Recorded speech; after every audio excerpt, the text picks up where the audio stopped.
Hello student, मैं अमित कुमार जैन आपका स्वागत करता हूं अपने यूट्यूब चैनल ग्रिड क्लासेस पर। प्रॉपर्टीज ऑफ डिटरमिनेंट के अंदर मैं पिछले कुछ वीडियोस में 10 प्रॉपर्टीज के बारे में पढ़ा चुका हूं। आज मैं 11वीं प्रॉपर्टी डिस्कस करने वाला हूं, जिसको हम मल्टीप्लिकेटिव प्रॉपर्टी या फिर प्रोडक्ट थ्योरम के नाम से भी जानते हैं। ये प्रॉपर्टी क्या कहती है, आप दो स्क्वायर मैट्रिक्स लीजिए सेम ऑर्डर के, तो if A and B are square matrix of same order, हमने ए और बी दो मैट्रिक्स लिए जो स्क्वायर मैट्रिक्स है, उनके ऑर्डर भी सेम है, तब ये चीज हमेशा सही होगी। इस चीज का मतलब क्या है, यानी कि हम एक मैट्रिक्स ए लेंगे, एक मैट्रिक्स बी लेंगे, तो उनको मल्टीप्लाई करेंगे दो तरीके से। एक बार पता करेंगे ए बी, एक बार पता करेंगे बी ए। तो जब ए बी पता करेंगे तो ए बी भी क्या होगा, एक स्क्वायर मैट्रिक्स होगा, तो उस स्क्वायर मैट्रिक्स का भी डिटरमिनेंट होगा। सिमिलरली बी ए बी क्या होगा, एक स्क्वायर मैट्रिक्स होगा, उस स्क्वायर मैट्रिक्स का भी अपना कोई डिटरमिनेंट होगा। जब इन दोनों के अपने अपने डिटरमिनेंट होंगे तो उनकी अपनी अपनी वैल्यू भी होगी, तो वो वैल्यू क्या होगी, हमेशा क्या होगी, इक्वल। तो आप A B matrix A B के डिटरमिनेंट की वैल्यू निकालें, चाहे आप मैट्रिक्स बी ए के डिटरमिनेंट की वैल्यू निकालें, उनकी वैल्यू हमेशा सेम आएगी। और वो वैल्यू किसके इक्वल होगी, डिटरमिनेंट ए और डिटरमिनेंट बी के प्रोडक्ट के इक्वल होगी। इसी को हम कहते हैं प्रोडक्ट थ्योरम या फिर कहते हैं मल्टीप्लिकेटिव प्रॉपर्टी। अब इसके वेरिफिकेशन में आते हैं, तो ए और बी आपके स्क्वायर मैट्रिक्स हैं, वो भी सेम ऑर्डर के हैं, तो मैंने दो मैट्रिक्स ए और बी लूंगा, दोनों को मैं 2x2 ऑर्डर का ले लूंगा। तो एक मैट्रिक्स ए लिया, इसको बोल दिया ए बी सी डी। जब मैट्रिक्स होगा तो उसका अपना डिटरमिनेंट भी होगा, तो उसका डिटरमिनेंट क्या बोल दिया, ए बी सी डी। अब इसको मैंने बोल दिया इक्वेशन नंबर 1। अब एक मैट्रिक्स बी लेंगे, वो भी 2x2 का होगा, इसको बोल दिया पी क्यू आर एस। तो इसका भी डिटरमिनेंट होगा पी क्यू आर एस, इसको इक्वेशन मैंने 2 बोल दिया। अब हम पहले ए बी पता करते हैं, यानी ए मैट्रिक्स ए और मैट्रिक्स बी का प्रोडक्ट, जिसमें ए को पहले रख रहा हूं, बी को बाद में रख रहा हूं।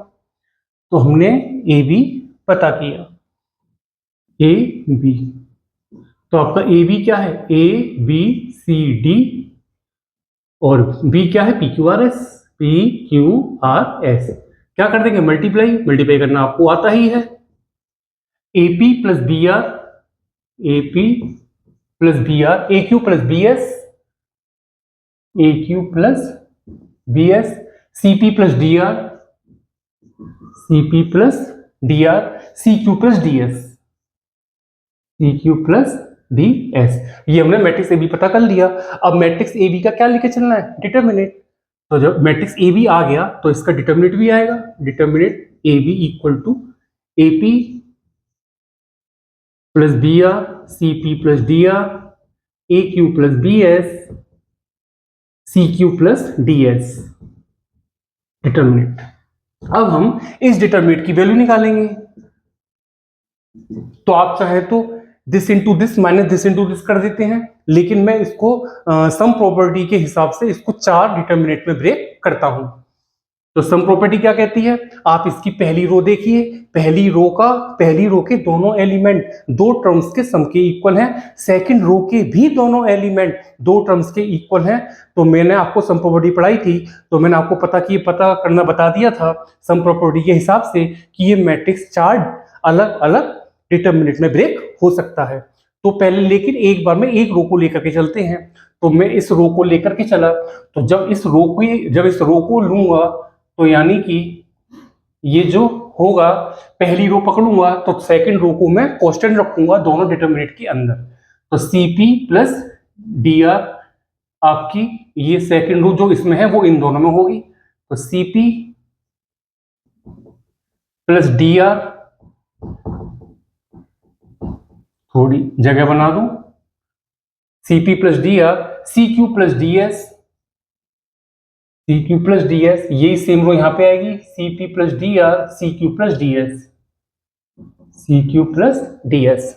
अब फर्स्ट दोनों की फर्स्ट रो क्या होगी, तो इसकी फर्स्ट रो रखूंगा AP A Q, AP A Q, और इसकी रखूंगा B R B S, B R B S. अब ये डिटरमिनेंट भी दो में ब्रेक होगा, ये डिटरमिनेंट भी दो में ब्रेक होगा। कैसे होगा,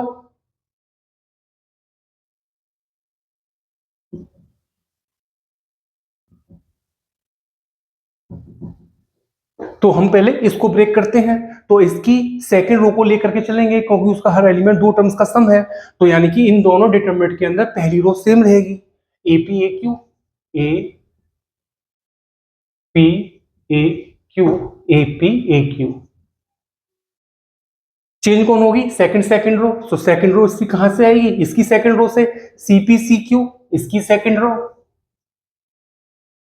और डी आर डी एस इसकी second row, D R D S इसकी सेकंड रो। अब ये भी दो में ब्रेक होगा, इन दोनों में फर्स्ट रो यही आएगी, B R B S, B R B S, B R B S. अब दोनों में सेकंड रो क्या आएगी? इसकी सेकंड रो का आएगी सीपीसी क्यू, सीपीसी क्यू, और इसकी आएगी डीआरडीएस, डीआरडीएस। यानी कि हमने इस डिटरमिनेंट को सम प्रॉपर्टी का यूज करके चार डिटरमिनेंट में ब्रेक कर दिया। अब आप देखिए, अगर आप गौर से देखेंगे, इस डिटरमिनेंट के अंदर पहली रो में ए कॉमन आएगा तो ए कॉमन लेते ही ये पहली रो पी क्यू हो चुकी होगी, इसमें सी कॉमन आएगा, ये सेकंड रो भी पी क्यू हो चुकी होगी। जब दोनों रो ही आइडेंटिकल हो गई तो इस डिटरमिनेंट की वैल्यू क्या होगी आपकी? 0। अब इसको देखिए, लास्ट वाले को, इसमें बी कॉमन आएगा तो फर्स्ट रो आर एस हो चुकी होगी, इसमें डी कॉमन आएगा तो सेकंड रो आर एस हो चुकी होगी, यानी कि इस डिटरमिनेंट की वैल्यू भी क्या हो जाएगी आपकी? 0। बस इन दोनों डिटरमिनेंट को हमें अभी आगे कैलकुलेशन में लेके चलना है। तो अब इससे हम आगे चले। अब ये जो दोनों डिटरमिनेंट हैं, अब इसमें देखिए, इस वाले में फर्स्ट रो में ए कॉमन है, सेकंड रो में डी कॉमन है, यानी कि हमने ए और डी, ए कॉमन लिया पहली रो में, डी कॉमन लिया दूसरी रो में, तो आपका डिटरमिनेंट क्या हुआ? P Q R S, P Q R S. Similarly इस वाले में फर्स्ट रो में बी कॉमन है, सेकंड रो में सी कॉमन है, यानी कि बीसी बाहर आएगा, बीसी बाहर आएगा। जब बी कॉमन आ चुका, सी कॉमन आ चुका, तो रो क्या हो गई? R S P Q, R S P Q. अब आप देखिए, यहाँ पे पी क्यू फर्स्ट रो है, यहाँ पे पी क्यू सेकंड रो है, यहाँ पे आर एस सेकंड रो है, वहां पे आर एस फर्स्ट रो है। तो हमने स्विचिंग प्रॉपर्टी पढ़ी है, तो स्विचिंग प्रॉपर्टी या फिर स्वैपिंग प्रॉपर्टी ये कहती है किसी डिटरमिनेंट की दो रो या फिर दो कॉलम को हम इंटरचेंज कर देते हैं तो डिटरमिनेंट का साइन चेंज हो जाता है। तो हम उसी का यूज करेंगे। ए डी, ये आपका पी क्यू आर एस है ही है। अब मैंने क्या किया, इसकी R1 R2 को इंटरचेंज कर दिया, तो PQ लिखेंगे ऊपर, RS लिखेंगे नीचे। तो हमने पढ़ रखा है कि इसका स्विचिंग प्रॉपर्टी में जब हम दो रो या किसी दो कॉलम के को इंटरचेंज करते हैं या उनके ऑर्डर चेंज करते हैं तो डिटरमिनेंट का साइन चेंज होता है। तो यहाँ पे डिटरमिनेंट से पहले क्या साइन था? पॉजिटिव, अब वो क्या हो जाएगा? नेगेटिव।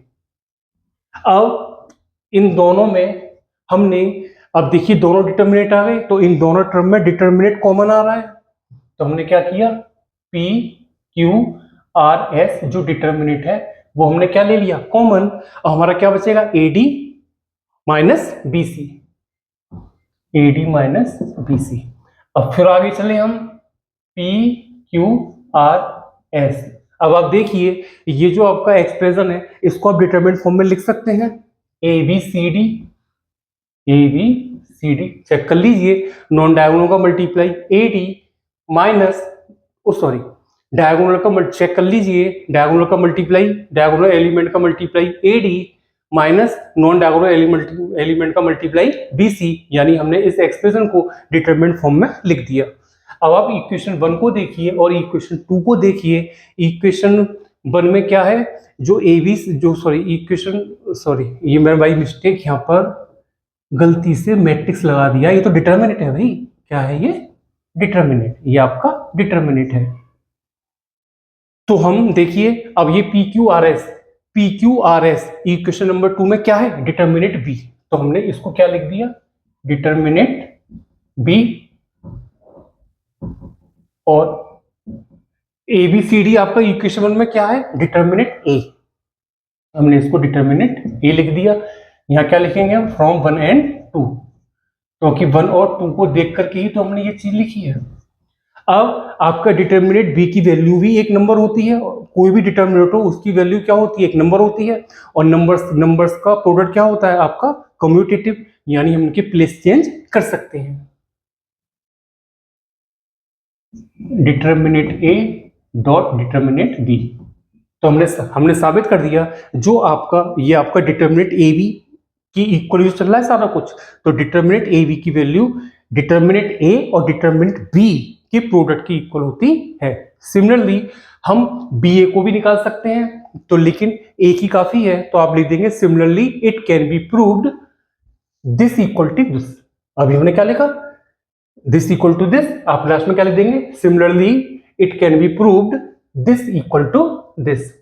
क्योंकि आप बी ए लेकर के चलेंगे तो यहाँ पे क्या होगा, पहले बी लिखेंगे फिर ए लिखेंगे, ऐसी कोई ना कोई एक मैट्रिक्स आएगा, उसका डिटर्मिनेंट आएगा सम प्रॉपर्टी से, फिर वो 4 में ब्रेक होगा, उसमें भी कोई दो डिटर्मिनेंट 0 हो जाएंगे, जो बाकी 2 बचेंगे उसमें यही तरीके से आपका इसी वे में आपका यही आंसर आने वाला है। लेकिन प्रूफ के अंदर हम दोनों को करके नहीं दिखाएंगे, बराबर लिख दीजिएगा similarly it can be proved this equal this, hence this equal to this. मुझे उम्मीद है आपको प्रॉपर्टी समझ में आई होगी।